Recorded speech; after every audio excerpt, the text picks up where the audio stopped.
اور میں بکری ہو کر کے آگے آگے چلوں، یہ کیسے ہو سکتا ہے؟ ذرا سوچو تو صحیح، جنس میں جانور ہے مگر جان رہا ہے کہ یہ سید الکونین ہیں، ان کے آگے آگے ہم کو نہیں چلنا ہے۔ ادب تو اسی میں ہے کہ سرکار کائنات آگے آگے چلے اور پیچھے سے ہم سب کو چلنے کو ملے۔ یہ جانور جان رہے ہیں لیکن یہ دو ٹانگوں کا ملا کتنا بڑا بدبخت ہو گیا، کیسی باتیں کرنے لگا کہ ان کی جو ہے تعظیم کی جائے تو بڑے بھائی کی طرح کی جائے، ان کے آگے آگے ان کے جو ہے برابری میں چلایا جائے، ان کے برابر میں چلا جائے، ان کی جو تعظیم کی جائے بڑے بھائی کی طرح کی جائے۔ معاذ اللہ، اب تو یہ کہنا چاہتے ہیں تم ان جانوروں سے گرے ہوئے جانور بن گئے ہو، اس لیے ایسی باتیں کرتے ہو، ورنہ جانوروں نے تو اشارے میں کہہ دیا تھا سید الکونین کے آگے آگے نہیں چلنا ہے، سرکار کائنات آگے آگے چلیں گے، پیچھے سے ہم کو چلنا ہے۔ سرکار کائنات مسکرانے لگے، کہنے لگے شیما تم ان کو مت مارو، یہ آگے آگے نہیں چلنے والی ہے بلکہ آگے آگے میں چلتا ہوں، پیچھے سے بکریاں آئیں گی۔ اب میرے سرکار آگے آگے تھے، پیچھے سے بکریاں چلی جا رہی تھی۔ اب حضرت شیما رضی اللہ تعالیٰ عنہ حیران و ششدر تھی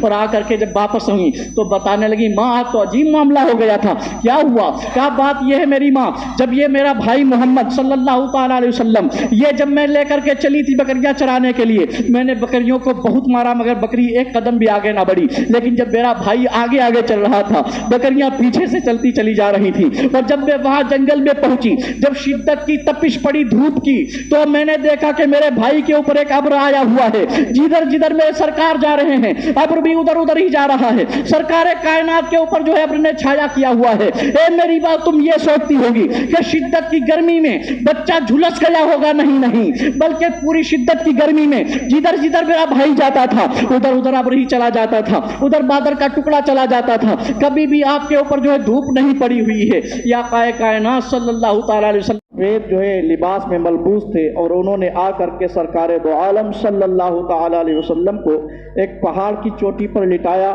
سرکار کا شق صدر کر دیا، آپ کا سینہ چاک کر دیا۔ آپ کا بھائی حضرت عبداللہ دوڑے آئے، کہنے لگے امی غضب ہو گیا ہے۔ حضرت حلیمہ پوچھنے لگیں کہ بیٹا کیا ہو گیا؟ کہا میرے محمد عربی صلی اللہ تعالیٰ علیہ وسلم کا 4 لوگوں نے آ کر کے سینہ شق کر دیا ہوا ہے، ان کا سینہ پھٹ گیا ہوا ہے۔ حضرت علیمہ دوڑی ہوئی آئیں، کہنے لگی ہائے یہ کیا ہو گیا؟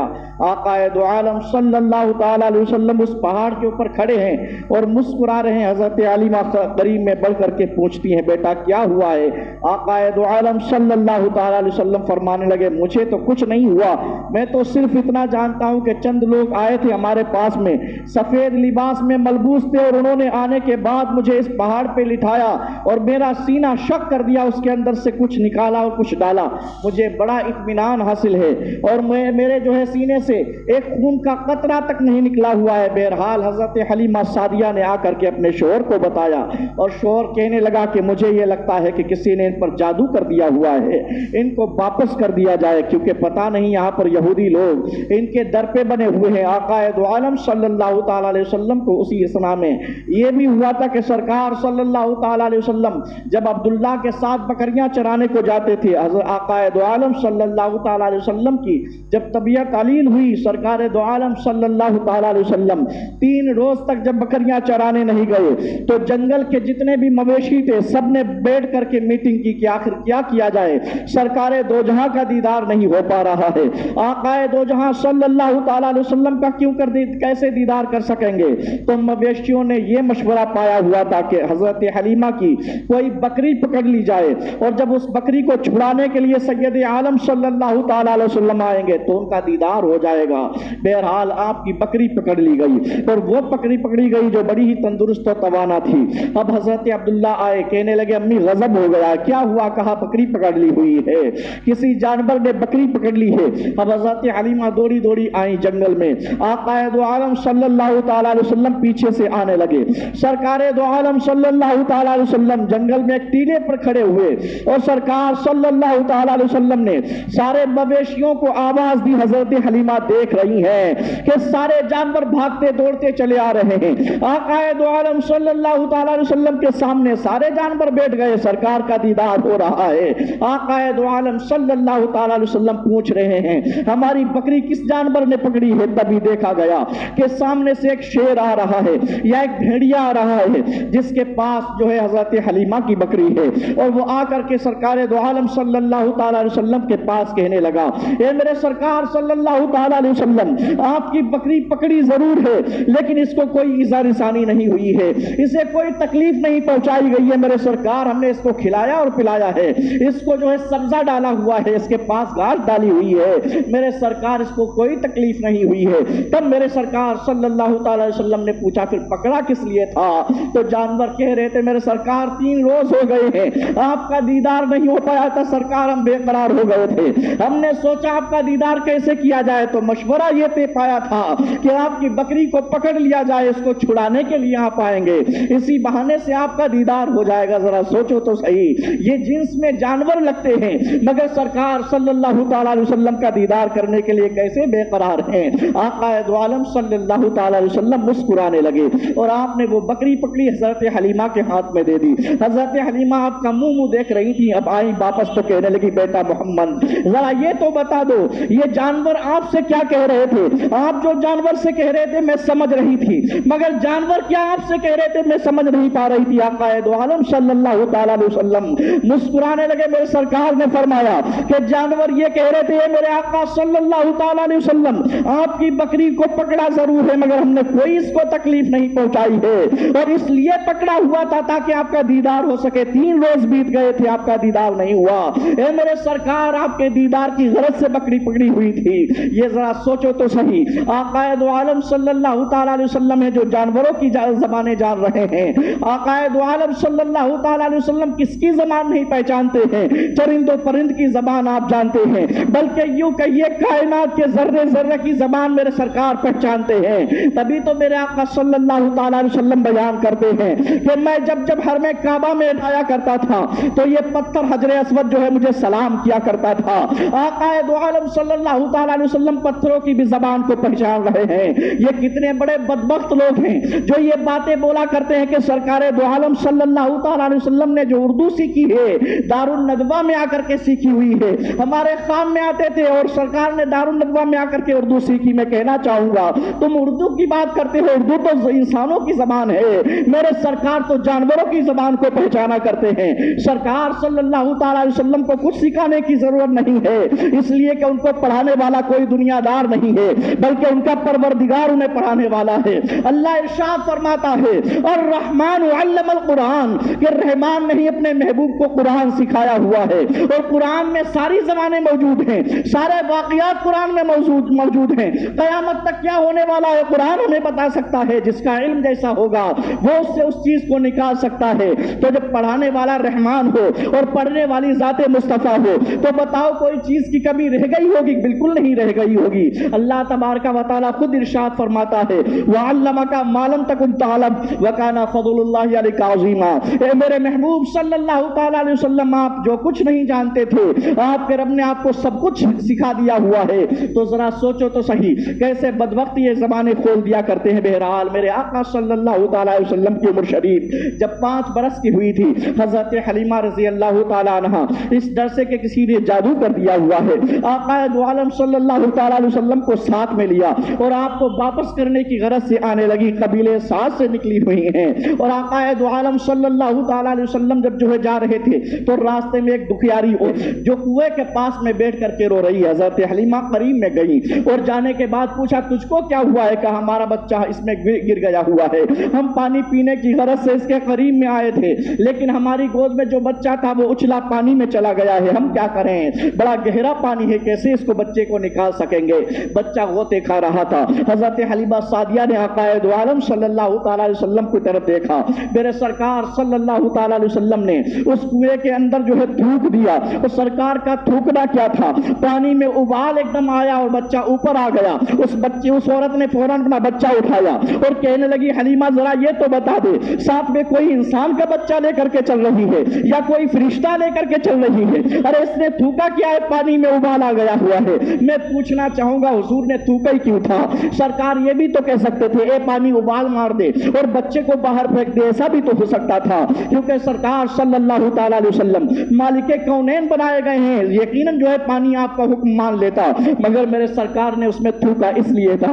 تو راوی یہ بیان کر رہا ہے کہ وہ کنواں ایسا تھا کہ اس کا پانی کھاری تھا اور اس کنویں کے پاس سے جو بھی قبیلہ گزرتا تھا اس کو ضرورت پڑتی تھی پانی پینے کے لیے، کیونکہ وہ بیچوں بیچ جو ہے شہر کے دوری پر تھا، تو جو بھی آتا تھا اس کا پانی پیتا تھا، لیکن جو ہے وہ کھاری پانی ہونے کی وجہ سے ان کی پیاسیں سیراب نہیں ہوتی تھیں۔ آقا دو عالم صلی اللہ تعالی علیہ وسلم کا بچپنا ہے، میرے سرکار جان رہے ہیں پانی اچھا نہیں ہے، کھاری ہے۔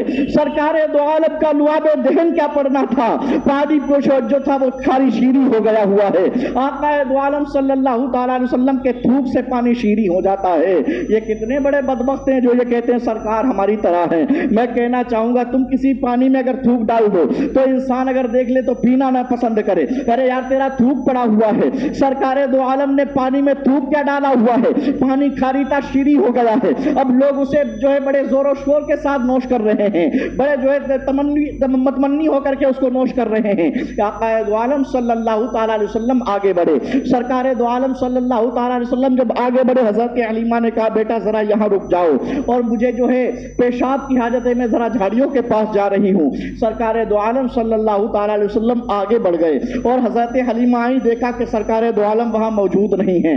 آقا دو عالم صلی اللہ تعالی علیہ وسلم آگے بڑھے ہوئے ہیں، اپنی گھر کی جانب آنے لگے۔ رب تبارک و تعالی نے ارشاد فرمایا وَوَجَدَكَ ضَالًّا فَهَدَىٰ، اے میرے محبوب صلی اللہ تعالی علیہ وسلم، جب ہم نے آپ کو اپنی محبت میں وارفتہ پایا ہوا تھا تو تم کو راہ دکھا دی۔ ذرا سوچو تو صحیح، یہ آیت کریمہ وہ ہے جہاں سے سنی اور وہابی کا پتہ چلتا ہے، غیر مقلدین کا پتہ چلتا ہے۔ جب یہاں پر اس آیت کریمہ کو اٹھا کر کے آپ ترجمہ دیکھیں گے لوگوں کا، تو کسی نے یہ کہا ہوا ہے اے میرے محبوب جب ہم نے آپ کو گمراہ پایا ہوا ہے تو راہ دکھا دی، معاذ اللہ۔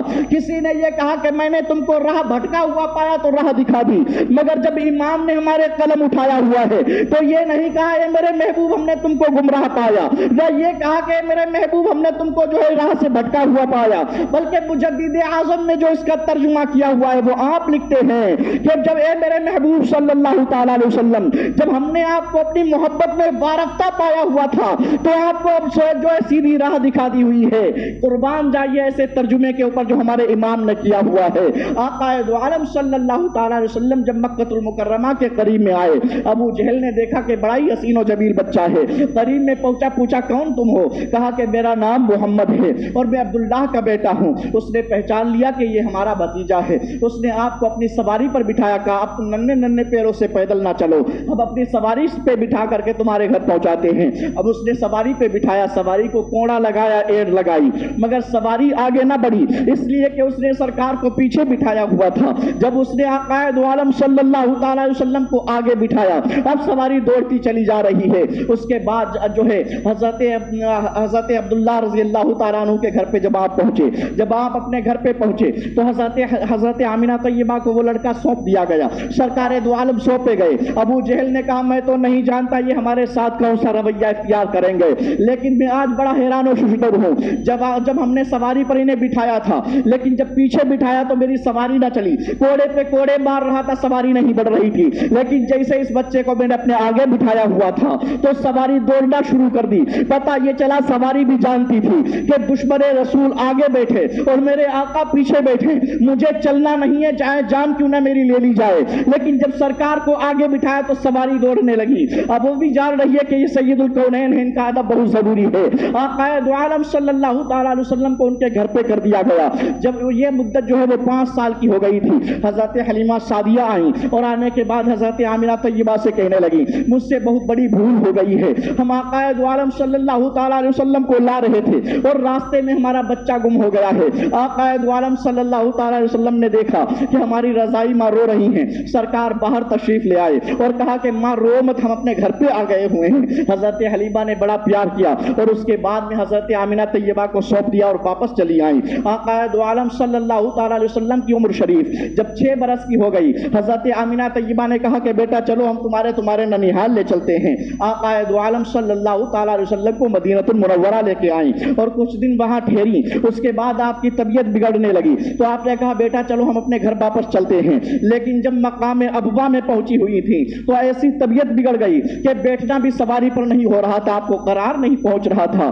آپ سواری سے اتر کر کے جو ہے ام یمن کو قریب بلاتی ہیں جو آپ کی باندھی تھی، کہا کہ یہ میرا بیٹا ہے، بڑا ہی حسین و جمیل ہے، اس کو جو ہے واپس کر دینا جا کر کے عبد المطلب کے پاس میں، اس کے دادا کے پاس اس کو پہنچا دینا، اس لیے کہ ہمارا اب آخری وقت چل رہا ہے، مجھ میں کوئی سکت باقی نہیں ہے کہ ہم اپنی سواری پر بیٹھ سکیں، ہم میں طاقت و قوت نہیں رہ گئی ہے۔ آقا دو عالم صلی اللہ تعالیٰ علیہ وسلم کو قریب میں بلایا اور حضرت آمنہ طیبہ نے اپنے بیٹے کے سر پہ ہاتھ رکھا اور یہ کہا، اے میرے بیٹے، اب میرا آخری وقت ہے۔ سرکار دو عالم صلی اللہ تعالیٰ علیہ وسلم کی چشمان مبارکہ بھی گئی، کیونکہ باپ کا پہلے ہی انتقال ہو گیا ہے اور بقا میں ابوا میں ماں کا ساتھ چھوٹ رہا ہے۔ آقا دو عالم صلی اللہ تعالیٰ علیہ وسلم کے سر پہ ماں کا ہاتھ ہے اور ماں کہہ رہی ہے، میرے بیٹے، ہم تیرا ساتھ تو چھوڑ رہے ہیں مگر یاد رکھنا میرا ذکر جو ہے وہ قیامت تک مٹنے والا نہیں ہے۔ آقا دو عالم صلی اللہ تعالیٰ علیہ وسلم نے مسکرا کے پوچھا، اے میری ماں، ایسی کون سی بات ہے جو بھی دنیا کے اندر آتا ہے چلا جاتا ہے اور اس کا ذکر بھی مٹ جاتا ہے اس کے ساتھ میں، لیکن آپ کا ذکر قیامت تک کیسے باقی رہے گا؟ تو حضرت آمنہ طیبہ نے کہا تھا، اے میرے بیٹے، میرا قیامت تک ذکر اس لیے باقی رہے گا کیونکہ میں تجھ جیسا ستھرا بیٹا چھوڑ رہی ہوں، تجھ جیسا پاکیزہ بیٹا چھوڑ رہی ہوں۔ آقا دو عالم صلی اللہ تعالیٰ علیہ وسلم سے یہ کہنے کے بعد میں حضرت آمنہ طیبہ نے اپنی آنکھوں کو بند کر لیا۔ سرکار دو عالم صلی اللہ تعالیٰ علیہ وسلم نے اپنی والدہ محترمہ کو وہی تدفین فرمایا اور سرکار صلی اللہ تعالیٰ علیہ وسلم واپس چلے آئے۔ آقا دو عالم صلی اللہ تعالیٰ علیہ وسلم کو حضرت ام یمن نے آپ کے دادا حضرت عبد المطلب کے سپرد کر دیا۔ 2 سال آپ حضرت عبد المطلب کے پاس میں رہے۔ سرداران قریش تھے آپ، امیر قریش آپ کو کہا جاتا تھا اور آپ کا جہاں تخت لگایا جاتا تھا کسی کے اندر ہیبت، یہ جو ہے طاقت و قوت نہیں تھی، یہ سکت نہیں تھی کہ آپ کے تخت کے پاس جا کر کے بیٹھ لے، مگر آقا دو عالم صلی اللہ تعالیٰ علیہ وسلم جب آتے تھے تو تخت کے پاس نہیں بیٹھتے تھے بلکہ تخت کے اوپر جا کر کے بیٹھا کرتے تھے۔ لوگ آپ کو منع کرتے تو حضرت عبد المطلب کہتے کہ اس کو منع نہ کرو، یہ کوئی عام بچہ نہیں ہے، اس کا چہرہ تو دیکھو سارے جہان سے الگ نظر آتا ہے، ایسا کوئی حسین و جمیل بچہ نہیں ہے جیسا ہمارا پوتا ہے۔ بہرحال آپ جا کر کے تخت پر بیٹھتے تھے، بڑا پیار عبد المطلب نے کیا، لیکن جب سرکار دو عالم صلی اللہ تعالیٰ علیہ وسلم کی عمر شریف 8 برس کی ہوئی تھی تو دادے مفارقت جو ہے آپ کو پانی پڑی اور آپ کے دادا محترم حضرت عبد المطلب کا بھی انتقال ہو گیا۔ انتقال کے وقت میں دادا محترم نے کچھ اپنے بچوں کو بلا کر کے کہا تھا کہ اب ہمارے جو ہے پوتے کی کفالت کون کرے گا؟ حضرت امیر حمزہ بولے، والد محترم ہم ان کی کفالت کریں گے۔ آپ نے منع کر دیا، نہیں تم نہیں کرو گے اس لیے کہ تم کثیر العیال ہو۔ اب ابو طالب آگے بڑھے، کہا کہ ہم ان کی کفالت کریں گے، تو آپ کی کلائی ان کے ہاتھ میں دے دی گئی۔ ابو طالب آپ کی کفالت کرنے لگے، لیکن حقیقت میں پوچھا جائے تو ابو طالب نے کفالت میرے سرکار کی نہیں کی ہے، بلکہ سرکار دو عالم صلی اللہ تعالیٰ علیہ وسلم کے صدقے میں ابو طالب کے گھر کی کفالت ہوئی ہے۔ آقا دو عالم کے بارے میں خود ہی ابو طالب بیان کرتے ہیں کہ یہ بچہ جس دن ہم لوگ پہلے کھانا شروع کر دیتے اور اس بچے کو چھوڑ دیتے، ساتھ میں نہ کھلاتے، تو سارا کھانا ختم ہو جاتا اور ہم لوگ بھوکے رہ جاتے، لیکن جس دن سرکار صلی اللہ تعالیٰ علیہ وسلم کو پاس بٹھا کر کے کھلاتے تھے تو کھانا جتنا ہوتا اتنا کا اتنا ہی باقی رہتا، سارے لوگ بھی شکم شیر ہو جایا کرتے تھے۔ پتہ یہ چلا ابو طالب نے کفالت نہیں کی ہے، سرکار دو عالم نے ابو طالب کے پورے گھر کی کفالت کی ہوئی ہے۔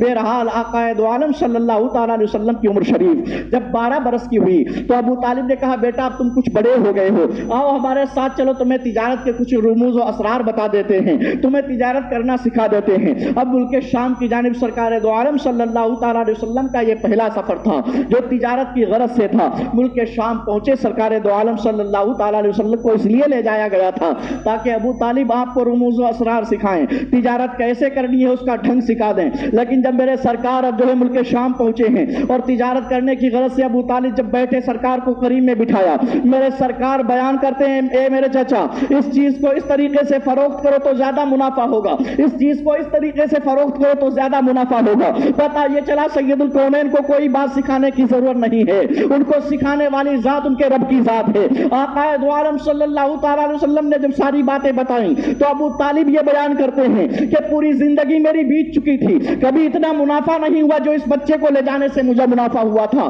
سرکار دو عالم صلی اللہ تعالیٰ علیہ وسلم تو سب کچھ سکھائے گئے ہیں، رب کی جانب سے سیکھے پڑے ہوئے ہیں۔ بہرحال آقا دو عالم صلی اللہ تعالیٰ علیہ وسلم کی عمر شریف جب 15 برس کی ہوئی تھی تو آقا دو عالم صلی اللہ تعالیٰ علیہ وسلم نے مکہ المکرمہ کے اندر ایک نظم قائم کیا ہوا تھا اور میرے سرکار صلی اللہ تعالیٰ علیہ وسلم نے سارے قبائل کو بلایا اور بلانے کے بعد ان سے کہا، ذرا سنو تو صحیح، آج ہمارے جو ہے قبائل کا حال یہ ہے کہ کوئی انسان مارکیٹ سے بازار سے کوئی چیز خریدتا ہے تو اس کی چیز کوئی دوسرا چرا کر کے لے جاتا ہے۔ آؤ ہم یہاں پر جو ہے مل کر کے ایک معاہدے کو طے کر لیں اور آج سے کوئی بھی قبیلہ کسی قبیلے کی چوری نہیں کرے گا. یہ پہلا معاہدہ تھا سرکار دو عالم صلی اللہ تعالی علیہ وسلم کی جانب سے.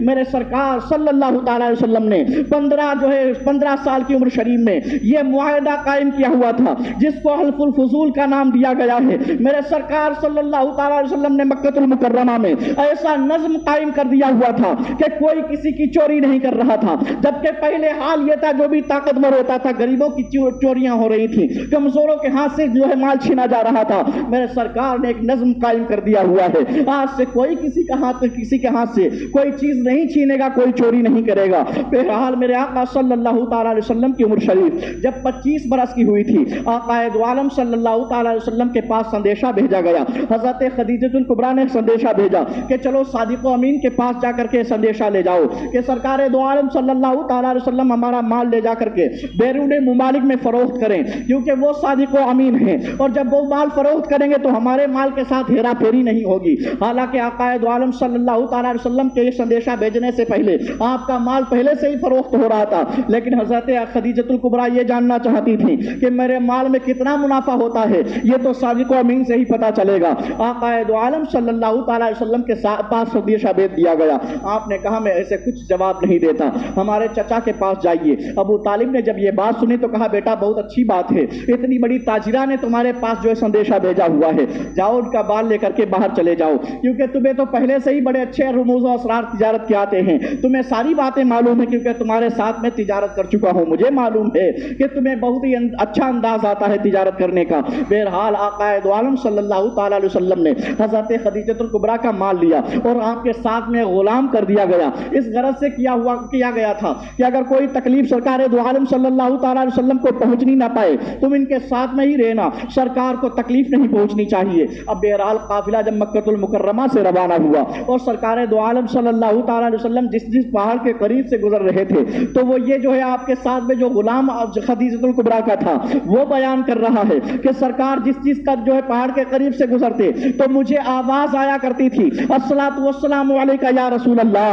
الصلاۃ والسلام علیکہ یا نبی اللہ. پتہ یہ چلا پہاڑ آپ کو سلام کر رہے ہیں, اور جس جو ہے شجر کے قریب سے گزرتے ہیں, جہاں جہاں پیڑ نصب ہیں وہ پیڑ آپ کو سجدہ کرتے ہوئے نظر آ رہے ہیں. پیڑ بھی جان رہے ہیں کہ یہ سید الکونین, ان کو سجدہ کیا جائے. پہاڑ پہچان رہے ہیں کہ سید الکونین بنا کر کے بھیجے گئے ہیں, ان کے ادب میں ان پر صلاۃ و سلام پڑھا جائے. میں کہنا چاہوں گا جس کی جنس جو ہے حجر کی ہو, جو پتھر سے بنا ہوا ہو, وہ سرکار کو سلام کرے تو ہم کیوں سرکار کو سلام نہیں کریں گے؟ یہ بڑے نہنجار و نامراد لوگ ہیں جو یہ کہتے ہیں کہ سرکار کو سلام کرنا شرک و بدعت ہے.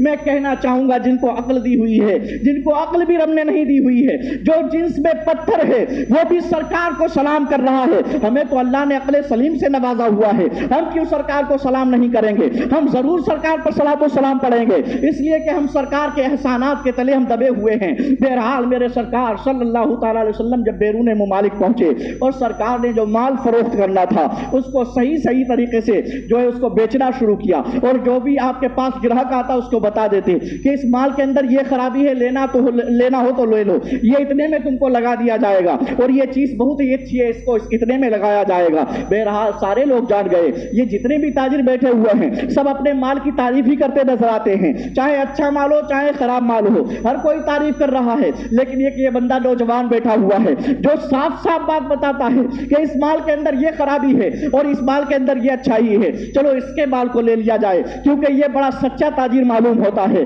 آقا دو عالم صلی اللہ تعالی علیہ وسلم کا مال سب سے پہلے فروخت ہوا اور سرکار کے مال میں سب سے زیادہ منافع ہوا. اب جب قافلہ جو ہے مکہ المکرمہ کی جانب رواں و دواں ہوا اور مکہ کے قریب میں پہنچا تو سارے لوگ اپنے اپنے چھتوں کے اوپر کھڑے تھے. کوئی جو ہے عورت کھڑی ہے اپنے شوہر کو دیکھنے کے لیے, کسی کی بچی کھڑی ہے اپنے باپ کو دیکھنے کے لیے, کسی کا بھائی کھڑا ہے اپنے بھائی کو دیکھنے کے لیے, آقا دو عالم صلی اللہ تعالی علیہ وسلم کو دیکھنے کے لیے.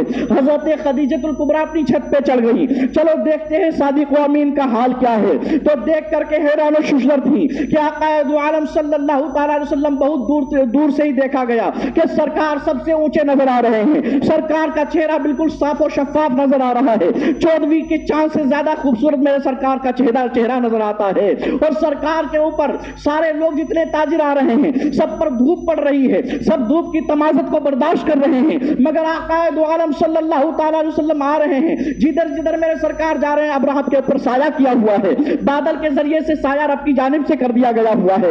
آقا دو عالم صلی اللہ تعالیٰ علیہ وسلم جب آئے اور آپ نے اس مال کا جو پیسہ پیش کیا تو سب سے زیادہ منافع حضرت خدیجۃ الکبریٰ کہتی ہیں کہ آقا دو عالم صلی اللہ تعالیٰ علیہ وسلم کے مال سے ہوا۔ بہرحال آپ کو اس کی اجرت دے دی گئی۔ اب اس نے جو غلام آپ کے ساتھ بھیجا گیا تھا اس نے بیان کیا کہ کوئی عام بندہ نہیں ہے جس کو آپ نے تجارت کی غرض سے بھیجا تھا، ہم جس پہاڑ کے قریب سے گزرتے تھے پہاڑ پر سلام پڑھ رہے تھے، ان کو سلام کہہ رہے تھے، اور جو ہم جو ہے پیڑوں کے قریب سے گزرتے تھے تو ان کو اشجار سلام کیا کرتے تھے، ان کے قدموں میں گر جایا کرتے تھے، یہ کوئی عام بندہ نہیں ہے۔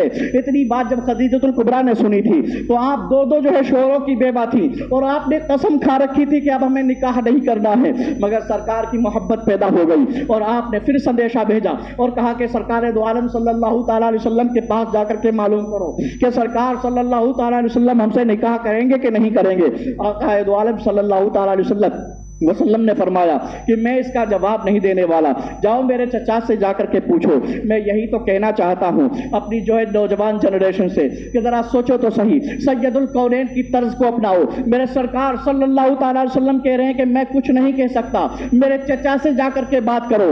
پتہ یہ چلا کہ جب شادی کا موقع آئے تو والدین کی رضامندی ضروری ہوا کرتی ہے۔ آج ہم یہ سوچتے ہیں کہ ہم آزادانہ زندگی گزار رہے ہیں، ہمیں حق ہے جس کے ساتھ چاہے دل لگا لیں اور جس سے چاہے شادی کر لیں، ہمارا حق بنتا ہے۔ نہیں، تو بے سید الکونین نے ایک طرز دی ہوئی ہے، انداز معاشرت تم کو سکھایا ہوا ہے کہ اگر تم اچھی زندگی گزارنا چاہتے ہو، خوشحالی کے ساتھ زندگی بسر کرنا چاہتے ہو تو میرے طرز کو اپنانا شروع کر دو۔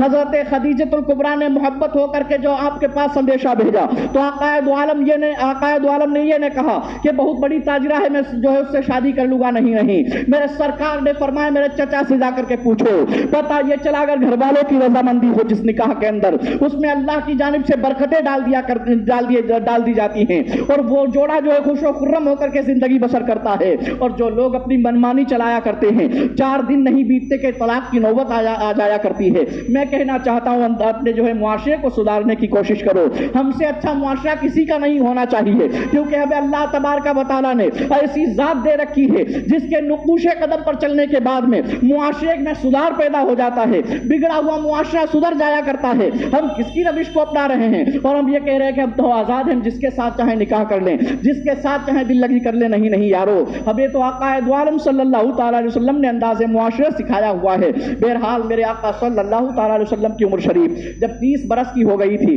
میرے سرکار صلی اللہ تعالیٰ علیہ وسلم کو لوگوں نے ٹائٹل دے دیا اور لوگ آپ کو صادق و امین کہہ کر کے پکارنے لگے۔ میرے سرکار نے جو ہے سارے دلوں کے اندر اپنی محبت کو پیدا کر لیا ہوا تھا۔ آقا دو عالم صلی اللہ تعالیٰ علیہ وسلم کی عمر شریف جب 33 برس کی ہوئی تھی تو رب کی جانب سے جو غیبی رموز و اسرار تھے آپ پر ظاہر ہونے لگے تھے، لیکن جب سرکار صلی اللہ تعالیٰ علیہ وسلم کی عمر شریف 35 برس کی ہوئی تو آپ جو ہے حضرت جو خانہ کعبہ ہے وہاں پر سیلاب آیا اور خانہ کعبہ گر گیا تو اس کی پھر سے جو ہے عمارت تیار کی گئی۔ جب معاملہ آیا حجر اسود کو رکھنے کا تو قبائل میں جھگڑا پیدا ہو گیا۔ ہر قبیلہ یہ چاہتا تھا کہ ہمارے قبیلے کا سردار حجر اسود کو اٹھا کر کے اس کی جگہ پر نصب کرے، ہر قبیلہ یہی چاہ رہا ہے، لیکن ایک ہی پتھر ہے، سارے قبیلے کے سردار کیسے اس پہ ہاتھ لگا سکتے ہیں؟ یہ تو سید الکونین ہی ہیں جن کے صدقے میں سارے قبائل کے ہاتھ لگ گئے ہوئے ہیں۔ بہرحال جب جو ہے یہ جھگڑا یہاں تک کے طول پہنچ گیا کہ لوگوں نے اپنی تلواریں نکال لی اور عرب کا یہ ماحول تھا، سب سے بڑی جو قسم کھائی جاتی تھی وہ ایک پیالی لے کر کے اس میں اپنا خون جو ہے نکالا جاتا تھا اور اس میں انگلیاں ڈبو کر کے چاٹ لیا جاتا تھا، جس کو لقات الدم کہا جاتا ہے، یعنی انگلی چاٹنے والی قسم۔ یہ قسم سب سے بھیانک قسم ہوا کرتی تھی۔ اس کا مطلب یہ ہوتا تھا کہ اگر جو ہے جنگ و جدال کا معاملہ آ گیا تب بھی ہم پیچھے نہیں ہٹیں گے، ہم اپنی جو ہے ہم جو ہے اس بات سے پیچھے نہیں ہٹنے والے ہیں۔ بہرحال جب یہ معاملہ ہوا کہ لقات الدم ہو گیا، سارے قبائل نے اپنا اپنا خون نکال کر کے اپنی انگلیوں سے چاٹ لیا، تو وہاں پر ایک بزرگ شخصیت موجود تھی اور اس نے یہ کہا کہ میں تم کو مشورہ یہ دینا چاہتا ہوں کہ ایسے اگر کرو گے جیسا تم کرنا چاہتے ہو تو یہاں پر خون ہی خون ہوگا، ندیاں بہنے لگے گی خون کی۔ سب سے بہتر مشورہ یہ ہے کہ کل اس حرم کعبہ کے اندر سب سے پہلے جس کی ذات آ جائے اس کو اپنا حاکم بنا لیا جائے اور اس کی بات کو مان کر کے فیصلہ مان لیا جائے جس کے بارے میں وہ حکم صادر کر دیں، اسی قبیلے کا سردار اٹھا کر کے حجر اسود کو اس جگہ نصب کر دے۔ تو لوگوں نے کہا بڑی پیاری رائے تم نے پیش کی ہوئی ہے، لیکن اللہ کی منشا یہ تھی کہ وہاں پہنچنے والی ذات کسی دنیا دار کی نہیں ہو بلکہ محبوب پروردگار کی ذات ہو۔ آقائے دو عالم صلی اللہ تعالیٰ علیہ وسلم سب سے پہلے حرم کعبہ میں پہنچے ہوئے تھے، حالانکہ آقائے دو عالم صلی اللہ تعالیٰ علیہ وسلم اس غرض سے نہیں پہنچے تھے، وہ تو طواف کرنے کی غرض سے پہنچے ہوئے تھے۔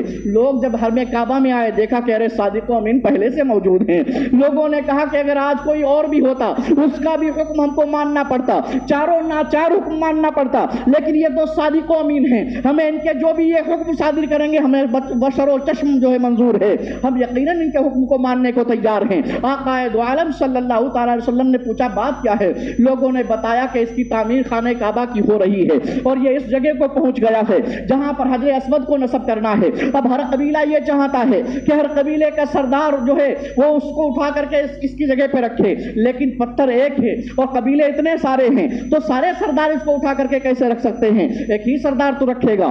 آقا دو عالم صلی اللہ تعالیٰ علیہ وسلم نے فرمایا ٹھیک ہے، اگر تم نے ہم کو حاکم بنایا ہے تو میرا حکم ماننا پڑے گا۔ لوگوں نے کہا ہاں ہاں ہم آپ کا حکم مانیں گے۔ سرکار دو عالم صلی اللہ تعالیٰ علیہ وسلم نے وہ فیصلہ پیش کیا کہ لوگ انگشت بنندہ رہ جاتے ہیں، انگلیاں دانتوں کے نیچے دبی رہ جاتی ہیں۔ سرکار دو عالم صلی اللہ تعالیٰ علیہ وسلم نے اپنی چادر تطہیر کو اٹھا کر کے زمین پہ بچھایا اور زمین پر بچھانے کے بعد میں وہ جو ہے حجر اسود کو اپنے ہاتھوں سے اٹھا کر کے اپنی چادر تطہیر کے بیچوں بیچ میں رکھا اور پھر سرکار صلی اللہ تعالیٰ علیہ وسلم نے فرمایا جتنے بھی قبائل کے سردار ہیں وہ سب ہمارے پاس میں آ جائیں۔ اب سارے قبائل کے سردار آئے ہوئے تھے اور ہر کوئی ایک دوسرے کی جو ہے منہ دیکھ رہا تھا کہ پتہ نہیں سرکار کس کے بارے میں حکم فرمائیں گے کہ چادر اٹھا کر کے وہاں اس کو نصب کر دو۔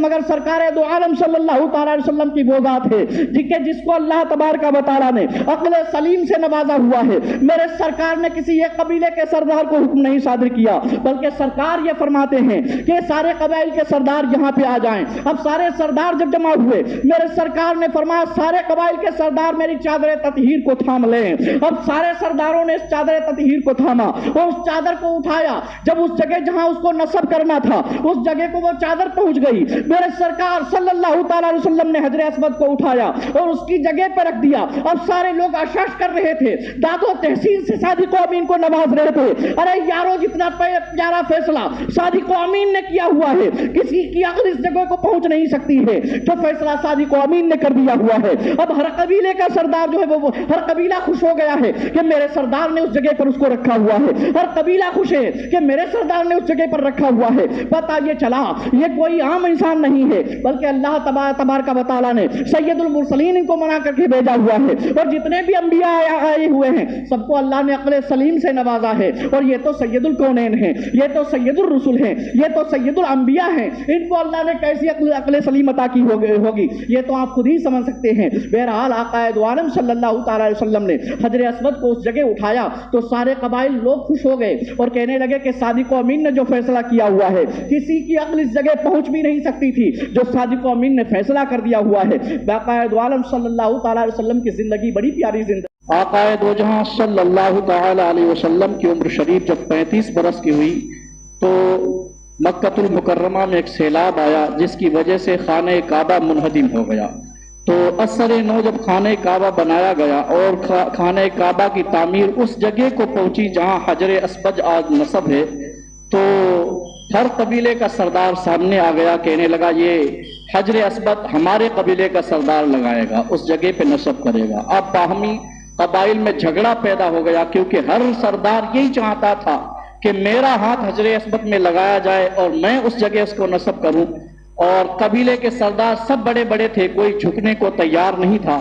تو وہاں پر قسمیں کھالی گئیں جس کو لقعۃ الدم کا نام دیا گیا ہے، اور عرب کی سب سے بڑی قسم جو ہے وہ لقعۃ الدم تھی، یعنی ایک کٹورے کے اندر اپنا خون نکال کر کے اور اس میں جو ہے انگلیاں ڈبو کر کے انگلیوں کو چاٹا جاتا تھا، اور یہ بتایا جاتا تھا کہ لو میں نے لقعۃ الدم کی بھی قسم کھا لی ہے، یعنی اگر خون بہانے کی بات آ جائے تو خون بہانے سے بھی ہم دریغ نہیں کریں گے۔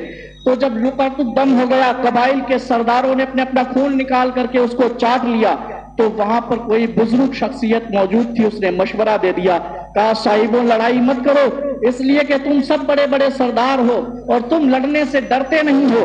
اگر لڑائی شروع ہو گئی تو مکہ المکرمہ میں خون ہی خون نظر آئے گا. میں مشورہ یہ دیتا ہوں کہ کل حرم کعبہ کے اندر جو سب سے پہلے شخص آ جائے اس کو اپنا حاکم بنا لیا جائے. اب وہ جو فیصلہ کرے اس کے فیصلے کو مان لیا جائے. اللہ کی منشا یہی تھی کہ وہاں پر پہنچے تو اس کا محبوب پہنچے. اب دوسری صبح جیسے ہوئی تھی, آقا دو جہاں صلی اللہ تعالی علیہ وسلم بستر استراحت سے اٹھ کر کے حرم کعبہ میں پہنچے اور پہنچنے کے بعد آپ طواف کرنے لگے. حالانکہ آپ اس غرض سے نہیں گئے ہوئے تھے, لیکن جب لوگوں نے آنا شروع کیا تو دیکھا کہ صادق و امین پہلے سے موجود ہیں. لوگ واہ واہ کرنے لگے, ارے بہت اچھی بات ہے. اس لیے کہ اگر آج کوئی یہاں پر نکما بھی آیا ہوتا تو اسے بھی ہم حاکم بناتے, لیکن یہ آنے والا شخص تو صادق و امین ہے, اس کی بات تم شر و چشم تسلیم کر رہے ہیں, ان کی بات کو ہم ضرور مانیں گے. آقا دو جہاں صلی اللہ تعالی علیہ وسلم نے پوچھا بات کیا ہے, تو لوگوں نے بتایا بات یہ ہے کہ ہم سارے جتنے بھی سردار ہیں سب یہ چاہتے ہیں کہ حجر اسود ہمارے قبیلے کا سردار اس کو اس کی جگہ پر نصب کرے. آقا دو جہاں صلی اللہ تعالی علیہ وسلم نے جب لوگوں کی بات سنی تو آپ نے فرمایا ٹھیک ہے, سارے سردار ہمارے سامنے آ جائیں. اب سارے سردار جیسے ہی سرکار دو جہاں صلی اللہ تعالی علیہ وسلم کے سامنے پہنچے تو ہر سردار یہ ایک دوسرے کا منہ دیکھ کر کے سوچ رہا تھا کہ پتہ نہیں لبہائے مبارک ہلے تو کس کا نام نکلے, پتہ نہیں سرکار کس کا نصیبہ چمکائیں گے. لیکن میرے سرکار نے جو فیصلہ کیا ہوا تھا اتنا بہتر فیصلہ کیا کہ کائنات میں نہ ایسا فیصلہ کبھی کسی نے کر پایا تھا اور نہ ہی قیامت تک کوئی کر سکتا ہے. جو ناممکن بات ہو سرکار نے اس کو ممکن کر کے دکھایا ہوا تھا. آقا دو جہاں صلی اللہ تعالی علیہ وسلم نے سارے قبائل کے سرداروں کو بلایا اور بلانے کے بعد میرے سرکار نے فرمایا سب میرے سامنے آ جاؤ. آقا دو جہاں صلی اللہ تعالی علیہ وسلم کے سامنے سارے سردار کھڑے ہیں. آقا دو جہاں صلی اللہ تعالی علیہ وسلم نے اپنی چادر تطہیر کو اتارا اور اتارنے کے بعد اس کو بچھایا اور اس میں اپنے ہاتھوں سے حجر اسود کو رکھا اور اس کے بعد آپ نے ارشاد فرمایا سارے قبائل کے سردار میری چادر کو تھام لیں اور اسے تھامنے کے بعد اس کو اٹھائیں, اس جگہ تک اٹھائیں جہاں اس کو نصب کرنا ہے. اب سارے سردار اس چادر کو اٹھا رہے تھے اور سب کے چہروں پر مسکراہٹ تھی. آقا دو جہاں صلی اللہ تعالی علیہ وسلم نے جب وہ چادر اس جگہ کو پہنچ گئی جہاں حجر اسود کو نصب کرنا تھا, آقا دو جہاں صلی اللہ تعالی علیہ وسلم نے اپنے دست مبارک سے حجر اسود کو اٹھا کر کے اس کی جگہ نصب کر دیا. اب سارے قبائل کے لوگ خوش ہیں, ہر شخص یہی کہہ رہا ہے کہ ہمارے قبیلے کے سردار نے اس حجر اسود کو اس کی جگہ پہ پہنچایا ہوا ہے, تو کوئی یہ کہہ رہا ہے میرے قبیلے کے سردار نے اس کی جگہ پہ پہنچایا ہوا ہے. لوگ عش کرنے لگے اور یہ کہنے لگے جو فیصلہ صادق و امین نے کیا ہوا ہے یقیناً یہ فیصلہ کسی کے بس کی بات نہیں تھی. اتنا پیارا فیصلہ میرے آقا صلی اللہ تعالی علیہ وسلم نے کیا. اس کے بعد آقا دو جہاں صلی اللہ تعالی علیہ وسلم کی عمر شریف جب 37 برس کی ہو گئی, آقا دو جہاں صلی اللہ تعالی علیہ وسلم اپنی بی بی سے کہنے لگے اے خدیجۃ الکبریٰ عجیب معاملہ مجھ پر ہو گیا ہے, مجھے اب خلوت میں اللہ کی عبادت بڑی پسند آتی ہے. میں ویسے تو غار میں جاتا تھا اور جانے کے بعد بھوک لگتی تھی گھر کو چلا آتا تھا, لیکن اب میں یہ چاہتا ہوں کہ ہفتے وہاں رہ کر کے رب کی عبادت کروں. اے خدیجۃ الکبریٰ میں تم سے دور رہوں گا. حضرت خدیجۃ الکبریٰ نے کہا ٹھیک ہے اور آپ کو جو ہے ستو باندھ دیا اور پانی دے دیا.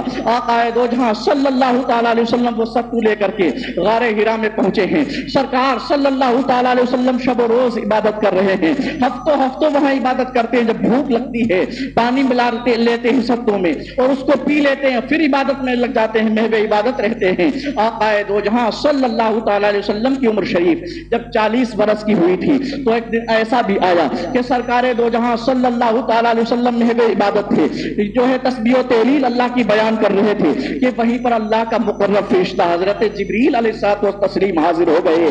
یہ تو وہ فرشتہ ہے جس نے سارے نبیوں کی خدمت میں رب کا پیغام لائے ہوئے ہیں, لیکن یہ لائے اس لیے تھے سارے نبیوں کے بارگاہ میں پیغام اس لیے لایا کرتے تھے کہ کبھی تو وہ دن آئے گا جس دن رب کے محبوب کے پاس بھی مجھے بھیجا جائے گا, کیونکہ یہی وہ مقرب فرشتہ ہے. رب کے پیغام لانے والا فرشتہ یہی ہے. ہر نبی کے پاس اسی آج میں پیغام لایا گیا ہے کہ کسی دن تو رب کے محبوب کا دیدار ہوگا, اس کے پاس پیغام لے کے بھیجا جائے جائے گا. آج وہ ستارہ چمک گیا تھا, اس پر ستارہ تھا حضرت جبریل کا.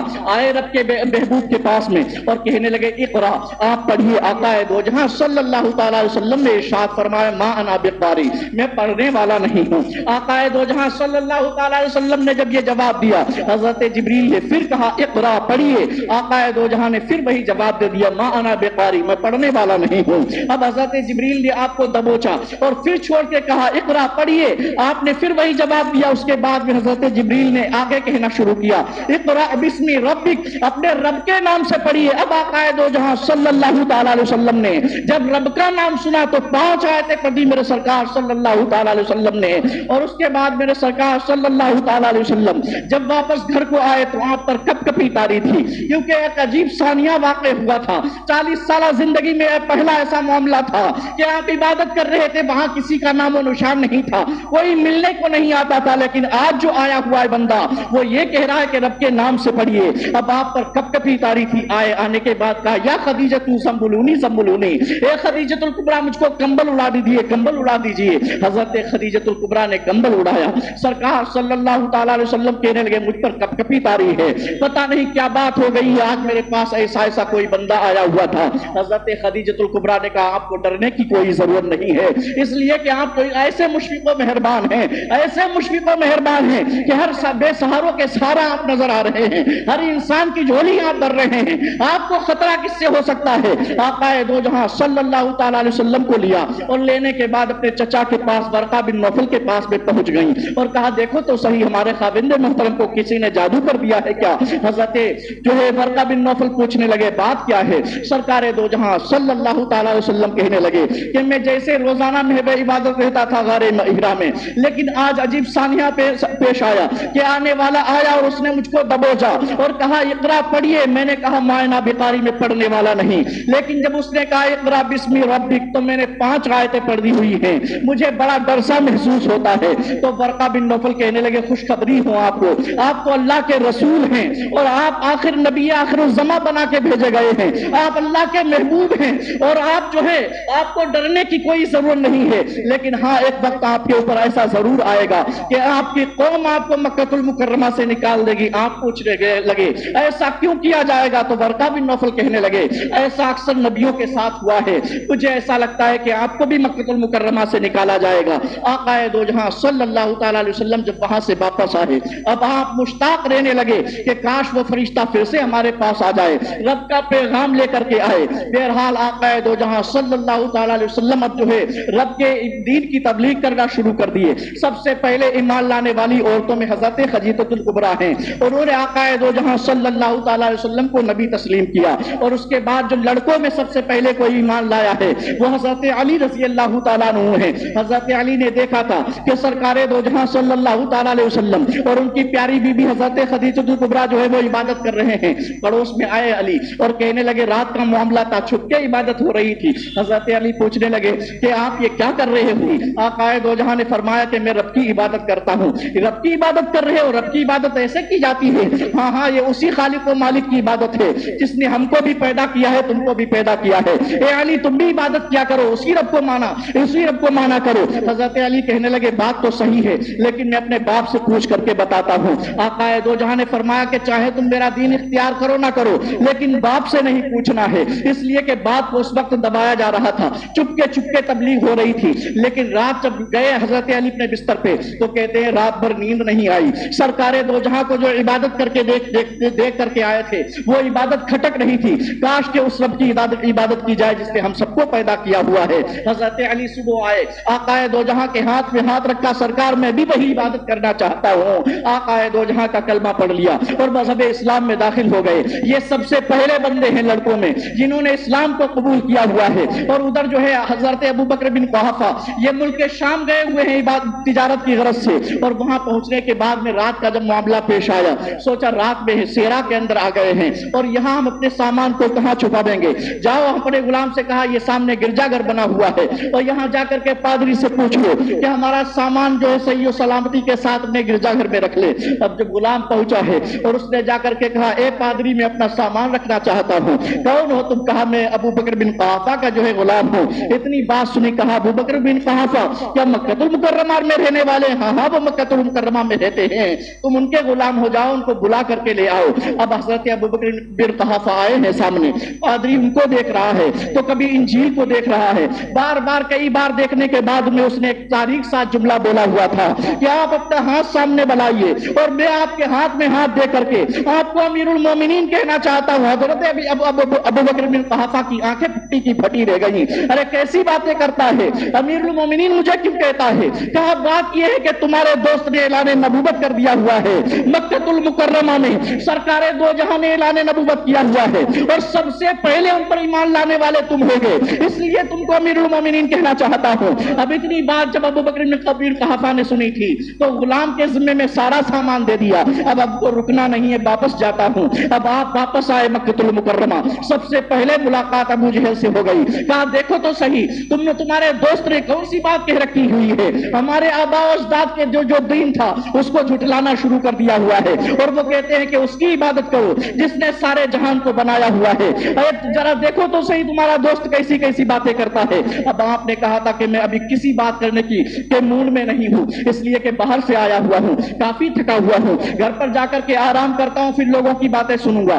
حضرت ابوبکر بن قحافہ اپنے گھر پہ پہنچے اور پہنچنے کے بعد لوگوں سے اپنے گھر والوں سے پوچھا کہ آقا دو جہاں صلی اللہ تعالی علیہ وسلم نے کیا اعلان کیا ہوا ہے؟ سب نے بتایا کہ سرکار دو جہاں صلی اللہ تعالی علیہ وسلم نے نبوت کا اعلان کیا ہوا ہے۔ اب پوچھ رہے کہ ان کو جو ہے کسی نے نبی تسلیم کیا ہے کہ نہیں کیا ہے؟ تو گھر والوں نے بتایا کسی نے نبی تسلیم نہیں کیا ہے۔ لوگ برا بھلا کہہ کر کے واپس ہونے شروع ہو گئے تھے اور سب واپس چلے گئے اور وہ رو کر کے اس فاران کی چوٹی پر چلے گئے ہوئے ہیں۔ حضرت ابوبکر بن قحافہ رضی اللہ تعالیٰ عنہ فاران کی چوٹی کی جانب جا رہے ہیں۔ سرکار دو جہاں نے دیکھا کہ میرا دوست آ رہا ہے، سرکار دو جہاں نے جب دیکھا ابوبکر بن قحافہ آ رہے ہیں، سرکار ان کی تعظیم کے لیے کھڑے ہو گئے۔ ادھر سے ابوبکر بن قحافہ آگے بڑھ رہے ہیں، ادھر سے سرکار صلی اللہ تعالی علیہ وسلم آگے بڑھتے چلے آ رہے ہیں۔ میں یہی تو کہنا چاہتا ہوں، ذرا دیکھو تو صحیح، نبی جو ہے امتی کی تعظیم کے لیے ایک نبی کھڑا ہو رہا ہے اور اس کی تعظیم کے لیے آگے بڑھ رہا ہے۔ میں کہنا چاہوں گا یہ کیسے بدبخت لوگ دنیا کے اندر پیدا ہو گئے جو یہ بات کہا کرتے ہیں کہ نبی آخر الزمان کے لیے کھڑے ہو کر کے صلاۃ و سلام کہنا شرک و بدعت ہے۔ میں کہنا چاہوں گا کہ اگر نبی کسی امتی کے لیے کھڑا ہو جائے تو شرک و بدعت نہیں ہوتا ہے، تو امتی جو ہے نبی کے لیے کھڑا ہو جائے کیسے شرک و بدعت ہو سکتا ہے؟ ہرگز شرک و بدعت نہیں ہے، بلکہ یوں کہیے کہ آقا دو جہاں صلی اللہ تعالی علیہ وسلم کی تعظیم کے لیے کھڑا ہونا یہ جو ہے کوئی شرک و بدعت نہیں ہے، بلکہ سنت صدیق اکبر رضی اللہ تعالیٰ عنہ ہے۔ صدیق اکبر کھڑے کھڑے سرکار کے سامنے پہنچ رہے ہیں اور میرے سرکار ان کے قریب آئے اور کہا کہ اے ابوبکر بن قحافہ تم مجھ پر ایمان نہیں لاتے ہو؟ کہا ایمان ضرور لاؤں گا، لیکن نبی وہ ہوتا ہے جو غیب کی باتیں جس کے پاس غیب کا علم ہوتا ہے۔ میرے سرکار کوئی ایسی بات بتا دی جو ہمارے دل کے اندر صرف اور کوئی نہ جانتا ہو۔ میرے سرکار صلی اللہ تعالی علیہ وسلم نے مسکرا کے فرمایا اے ابوبکر بن قحافہ کیا تمہارے لیے وہ ملک شام کی بات جو راہب نے تم سے کہی ہوئی ہے کیا وہ تمہارے لیے کافی نہیں ہے؟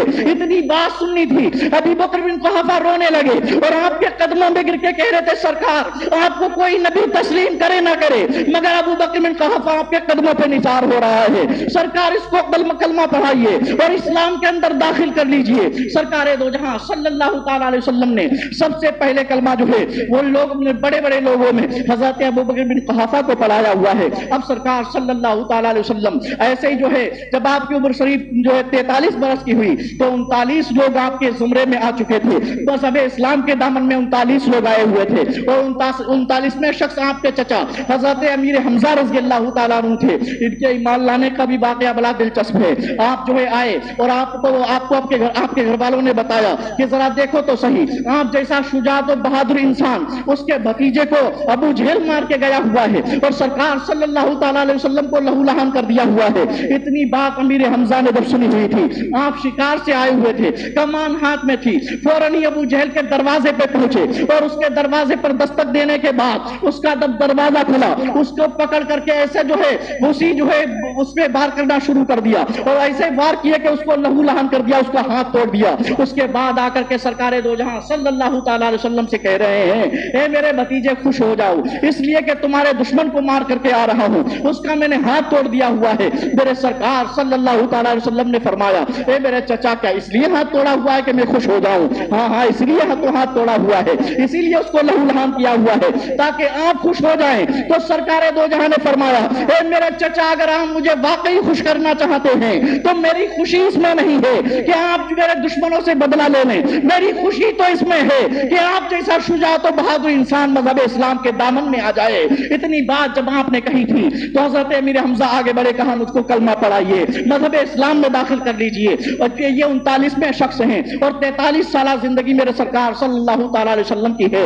40واں شخص وہ ہے جس کو شجاعت و بہادری کا علمبردار کہا جاتا ہے، جس کا ڈنکا پورے عرب میں بجا کرتا تھا، حضرت عمر بن خطاب رضی اللہ تعالیٰ عنہ۔ یہ اس غرض سے نکلے ہوئے ہیں جب دارالندوہ میں میٹنگ ہوئی بانی اسلام کا خاتمہ کر دیا جائے تو سب سے پہلے آگے نکلنے والے شخص حضرت عمر بن خطاب رضی اللہ تعالیٰ عنہ ہیں۔ ننگی تلوار لے کر کے چل رہے ہیں، بانی اسلام کا خاتمہ کرنے جا رہے ہیں تو وہیں پر خباب رضی اللہ تعالیٰ عنہ سے ملاقات ہوئی۔ کہاں جا رہے ہو؟ بانی اسلام کا خاتمہ کرنا ہے۔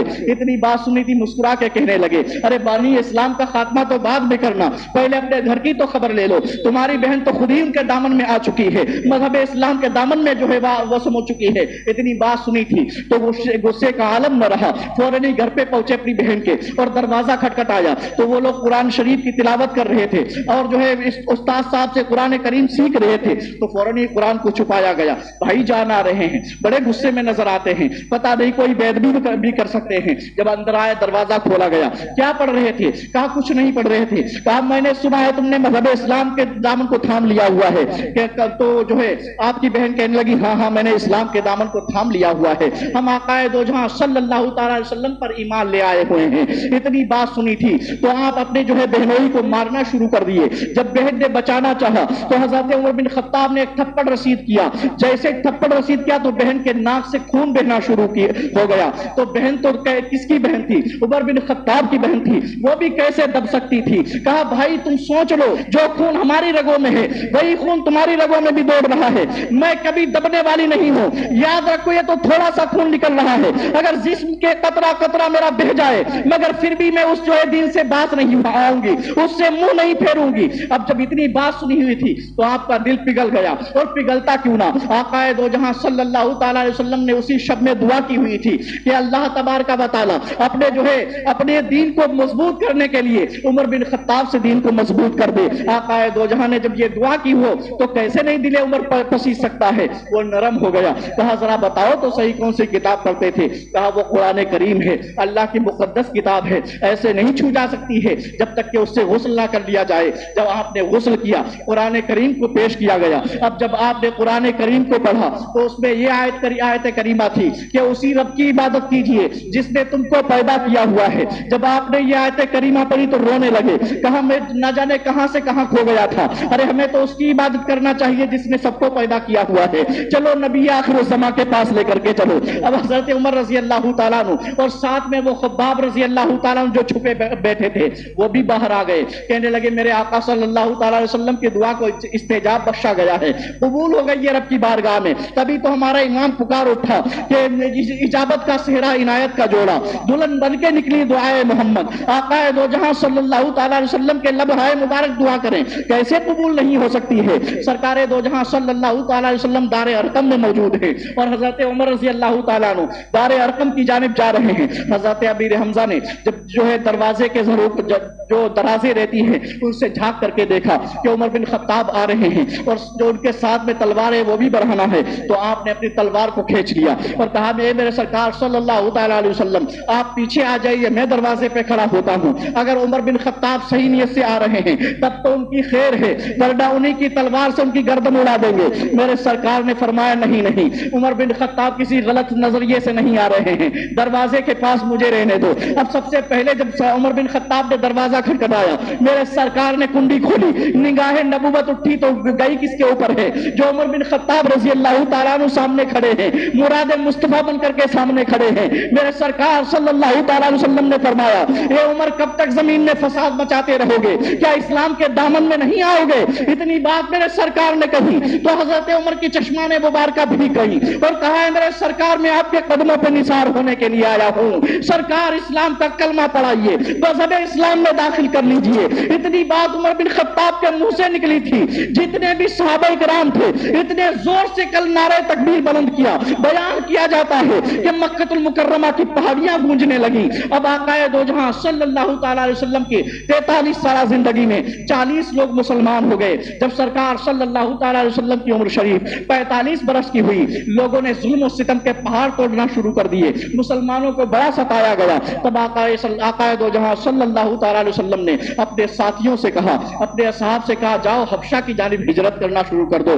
لوگوں نے ہجرت کرنا شروع کر دی. جب سرکار صلی اللہ تعالی علیہ وسلم کی عمر شریف 47 برس کی ہوئی تو لوگ آئے اور آنے کے بعد ابو طالب سے یہ کہنا شروع کیا کہ اپنے بھتیجے کو منع کر دو اور اپنے بھتیجے سے پوچھ لو آخر بات کیا ہے جو ہمارے دین کو جھٹلاتے چلے جا رہے ہیں. ان سے کہہ دو کہ اگر یہ مکہ کی کسی حسینہ سے شادی کرنا چاہتے ہو تو ان کی حسینہ سے شادی کرا دیں گے, اور اگر یہ چاہتے ہو کہ مال و دولت ان کے پاس پہنچ جائے تو انہیں کئی صوبوں کی حکمرانی دے دیں گے.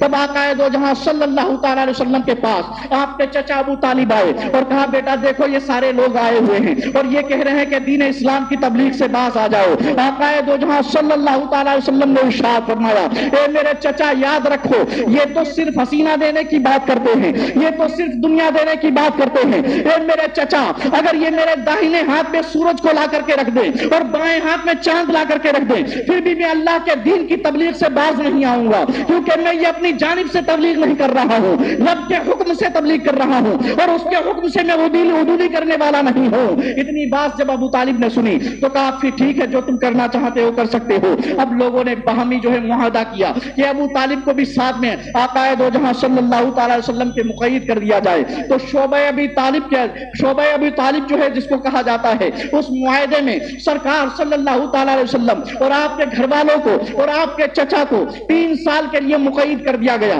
اور ایسا معاہدہ کیا گیا کہ کوئی بھی انسان سرکار دو جہاں کے گھر والوں سے کوئی بھی چیز نہیں خریدے گا اور نہ ہی ان کے ہاتھ کوئی چیز بیچے گا. اب میرے سرکار صلی اللہ تعالی علیہ وسلم بیان کرتے ہیں کہ میری زندگی میں سب سے مشکل جو دن گزرے ہوئے ہیں وہ شعبہ ابی طالب کے گزرے ہوئے ہیں. وہی 3 سالہ زندگی ہماری بہت سختی کی کے ساتھ گزری ہوئی ہے, کیونکہ ایسے معاملات پیش آئے 3 سال میں کہ نہ کوئی چیز کھانے کی تھی نہ کوئی چیز پینے کی تھی. جو کوئی گرا پڑا اگر چمڑے کا ٹکڑا مل جایا کرتا تھا اس کو ابال کر کے کھا لیا جاتا تھا, یا اگر کوئی مباح چیز مل جایا کرتی تھی اس کو کھا لیا جاتا تھا. پتوں کو پکا کر کے ساگ کی جگہ پر کھایا جاتا تھا. میرے سرکار فرماتے ہیں کہ جب 3 سال مقرر جو ہے پورے ہو گئے, میرے سرکار صلی اللہ تعالی علیہ وسلم نے فرمایا کہ جو معاہدہ ان کفار و مشرکین نے خانہ کعبہ میں ٹانگا ہوا ہے اب اس خانہ کعبہ کے معاہدے میں کچھ باقی نہیں رہا, سب کا سب دیمک کھا گئی ہوئی ہے, اور لیکن اس کے اندر صرف میرے رب کا نام باقی ہے اور اس کے محبوب کا نام باقی رہ گیا ہوا ہے. جب اتنی بات ابو طالب نے سنی تھی کہا اگر بات یہی ہے میرے بھتیجے تو میں جا کر کے لوگوں کو بتاتا ہوں. جا کر کے بتایا, اے لوگوں تم نے جو معاہدہ خانہ کعبہ میں نصب کیا ہوا ہے اس معاہدے میں کوئی چیز باقی نہیں رہ گئی ہے, سارا کا سارا دیمک کھا گئی ہے. میرا بھتیجا یہ بتا رہا ہے کہ اس میں اللہ کا نام باقی ہے اور اس کے محبوب کا نام باقی ہے. اتنی بات کفاران قریش نے جب سنی تھی کہا اگر بات یہی ہے تو میں تمہارے جو ہے اس معاہدے کو ختم کر دوں گا. تو جا کر کے اس معاہدے کو پھاڑ کر کے دیکھا تو سارا دیمک کھائی ہوئی تھی, اس میں نام اللہ کا باقی تھا اور اس کے رسول اللہ کا باقی تھا. آقا دو جہاں صلی اللہ تعالی علیہ وسلم کا معاہدہ ختم کر دیا گیا. سرکار دو جہاں صلی اللہ تعالی علیہ وسلم کی عمر شریف جب 50 برس کی ہوئی تو اس سال جو ہے ابو طالب کا بھی انتقال ہو گیا اور آپ کی پیاری بی بی جو ہر وقت آپ کا ساتھ دیتی تھی حضرت خدیجۃ الکبریٰ کا بھی انتقال ہو گیا. سرکار صلی اللہ تعالی علیہ وسلم نے اس سال کا نام عام الحزن رکھ دیا, یعنی غموں کا سال اس کو جو ہے نام دے دیا. سرکار صلی اللہ تعالی علیہ وسلم ہمیشہ غمگین رہتے. اللہ تبارک و تعالی نے اپنے محبوب کو خوشی عطا کرنے کے لیے اس جو ہے مرتبے سے سرفراز کر دیا جس سے کسی نبی کو سرفراز نہیں کیا گیا. اللہ تبارک و تعالیٰ نے بہت سارے فرشتوں کو بھیجا, جاؤ میرے محبوب کو بلا کر کے لے آؤ, ہم اس کو معراج کرانا چاہتے ہیں, اپنا دیدار کرانا چاہتے ہیں. اللہ کا مقرب بندہ, اللہ کا مقرب رسول حضرت موسیٰ علیہ السلام جس کو کلام کرنے کا بھی شرف حاصل ہو, وہ کہہ رہا ہو رب تبارک و تعالیٰ تھوڑی سی تجلی دکھا دے. رب یہ فرمائے لن ترانی ہرگز نہیں دیکھ سکتے ہو, لیکن اپنے محبوب کو خوش کرنے کے لیے اپنے محبوب کو اپنے پاس بلایا جا رہا ہے, تجلی نہیں دکھانا ہے.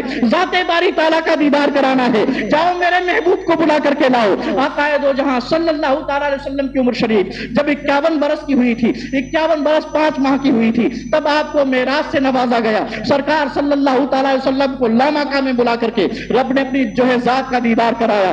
آقا دو جہاں صلی اللہ تعالیٰ علیہ وسلم کی عمر بڑھتی چلی گئی، اور سرکار صلی اللہ تعالیٰ علیہ وسلم کی عمر شریف جب 54 برس کی ہوئی تھی، آقا دو جہاں صلی اللہ تعالیٰ علیہ وسلم رب کے حکم سے مکہ المکرمہ سے مدینہ کی جانب ہجرت کر گئے، اور جب سرکار صلی اللہ تعالیٰ علیہ وسلم کی عمر شریف 55 برس کی ہوئی تو جنگ بدر رونما ہوئی۔ جب آقا دو جہاں صلی اللہ تعالیٰ علیہ وسلم کی عمر شریف 56 برس کی ہوئی تو جو ہے جنگ احد رونما ہوئی۔ جب سرکار صلی اللہ تعالیٰ علیہ وسلم کی عمر شریف 57 برس کی ہوئی تو جنگ خندق رونما ہوئی تھی، اور جب سرکار صلی اللہ تعالیٰ علیہ وسلم کی جو ہے عمر شریف 59 برس کی ہوئی تھی تو صلح حدیبیہ کا معاملہ پیش آیا تھا۔ سرکار صلی اللہ تعالیٰ علیہ وسلم صلح حدیبیہ میں آپ جو ہے سائن کر رہے تھے کفاران قریش کے اس معاہدے کے اوپر کہ کوئی بھی انسان جو مکہ المکرمہ سے مدینہ کی جانب جائے گا اس کو قید نہیں کیا جائے گا، اس کو واپس کرنا پڑے گا، لیکن جو ہے مدینہ سے مکہ کی جانب آئے گا اس کو قید کر لیا جائے گا۔ میرے سرکار صلی اللہ تعالیٰ علیہ وسلم نے اس پر سائن کر دیے۔ حضرت عمر بن خطاب کہنے لگے میرے سرکار صلی اللہ تعالیٰ علیہ وسلم یہ کیسے سائن ہیں،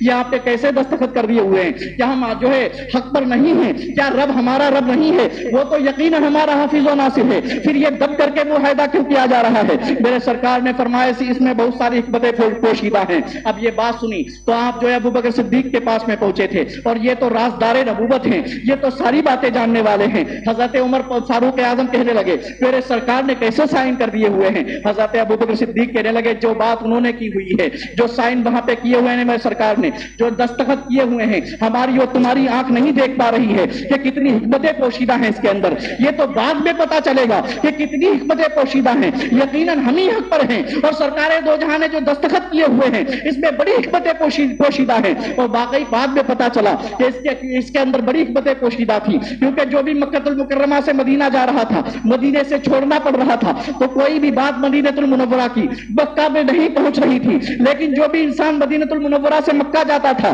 اس کو مقید کر دیا جاتا تھا۔ وہ جب قید کیا جاتا تو جو شریعت آقا دو جہاں صلی اللہ تعالیٰ علیہ وسلم کے لیے بنایا جاتا تھا وہ انسان وہی رہ کر کے سنتا تھا، اور آقا دو جہاں صلی اللہ تعالیٰ علیہ وسلم کو بھیج رہا تھا اے میرے سرکار یہاں یہ کیا جا رہا ہے، یہاں یہ کیا جا رہا ہے۔ اس کا نتیجہ یہ ہوا کہ جو ہے مذہب اسلام کے اندر سب سے شاندار فتح کا نام فتح مکہ ہے، یہ اسی معاہدے کی وجہ سے جو ہے ہوئی تھی۔ آقا دو جہاں صلی اللہ تعالیٰ علیہ وسلم کے دستخط بتا رہے ہیں کہ اتنی حکمتیں اس میں پوشیدہ تھی، سرکار نے جو دستخط کیے اتنی حکمتیں پوشیدہ تھی کہ نہ لڑائی ہوئی نہ کسی کا خون بہایا گیا، اور بہت سارے لوگ مذہب اسلام کے دامن میں آ گئے۔ آقا دو جہاں صلی اللہ تعالیٰ علیہ وسلم کی عمر شریف بڑھتی گئی، اور سرکار صلی اللہ تعالیٰ علیہ وسلم کی عمر شریف جب جو ہے 63 برس کی ہوئی تو میرے سرکار صلی اللہ تعالیٰ علیہ وسلم پر علالت کا غلبہ طاری ہو گیا۔ میرے سرکار صلی اللہ تعالیٰ علیہ وسلم بیمار پڑ گئے، اور دروازے پر آ کر کے دستک دے دی کسی نے۔ حضرت فاطمہ الزہرا قریب بیٹھی ہوئی ہیں، کہنے لگی اے ملنے والے واپس چلے جاؤ، اس لیے کہ میرے بابا جان کی طبیعت صحیح نہیں ہے۔ لیکن تھوڑی دیر کے بعد میں پھر دستک ہو گئی، پھر آپ نے کہا کہ جاؤ واپس چلے جاؤ، سرکار دو جہاں ملنے والے نہیں ہیں، اس لیے کہ طبیعت زیادہ علیل ہے، زیادہ خراب ہے۔ لیکن پھر تیسری مرتبہ جب دستک کی گئی حضرت فاطمہ پھر کہنا چاہتی تھی، میرے سرکار نے فرمایا بیٹی جاؤ دروازے کو کھول دو، آنے والا جو ہے وہ کوئی انسان نہیں ہے بلکہ اللہ کا مقرب فرشتہ آیا ہوا ہے، ملک الموت آ گئے ہوئے ہیں۔ اتنی بات سنی کہ حضرت فاطمہ الزہرا نے دروازہ کھولا، سرکار صلی اللہ تعالیٰ علیہ وسلم پر علالت طاری ہے، میرے سرکار قریب میں پانی رکھا ہوا ہے، اس کو اپنے جو ہے چہرے پر مل رہے ہیں، اور آپ جو ہے حضرت عائشہ رضی اللہ تعالیٰ عنہ اپنے گود میں لیے بیٹھی ہیں سرکار دو عالم صلی اللہ تعالیٰ علیہ وسلم کو۔